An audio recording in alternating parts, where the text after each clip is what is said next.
அனைவருக்கும் வணக்கம். திருச்சியில் ஒரு சம்பவம் நடந்திருக்கு. ஸ்ரீ ராமபிரான் உருவப்படத்தை எரிச்சிருக்காங்க.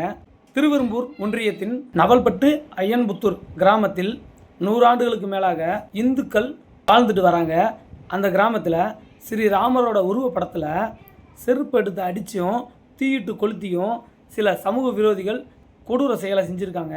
இந்த செயலானது யாரால் செய்யப்பட்டிருக்குன்னா, 5ஆம் தமிழர் என்ற சமூக விரோதிகள் இந்த செயலை செஞ்சுருக்காங்க.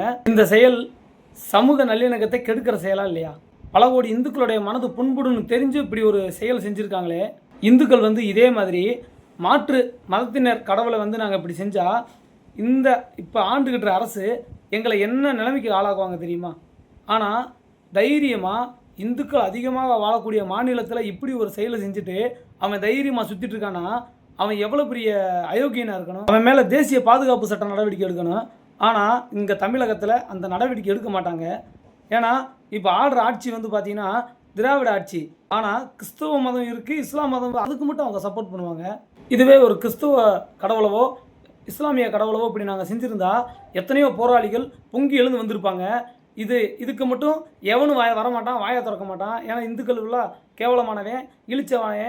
இத்தகைய செயலை செஞ்ச இந்த 5ஆம் தமிழர் என்ற ஒரு இயக்கத்தை தமிழக அரசு உடனடியாக தடை செய்யணும்னு கேட்டுக்கிறோம். இது இந்து எழுச்சி முன்னணி தேனி மாவட்டம் வன்மையாக கண்டிக்கிறது. மீண்டும் இத்தகைய செயலை செஞ்சால் இந்து எழுச்சி முன்னணி பெருவாரியான இந்து பக்தர்களை ஒன்று திரட்டி தேனி மாவட்டம் முழுவதும் மிகப்பெரிய ஆர்ப்பாட்டம் செய்வோம் என்று எச்சரிக்கின்றோம். ராமபிரானின் உருவப்படத்தை எரித்து அந்த வீடியோ நான் இதில் பதிவு பண்ணுறேன். இதுக்கப்புறமாவது இந்துக்கள் நடுநிலையாக இருக்கிறத விட்டுட்டு இதை எதிர்த்து கேள்வி கேட்காம விட்டுட்டோம்னா இந்துக்கள் முழுவதும் ஒரு நாள் நம்ம சிறுமையாக்கப்படுவோம். நம்ம இந்துக்களாக வாழ முடியாத ஒரு தருணம் ஏற்படும். கொஞ்சமாவது முழிச்சுக்குங்க.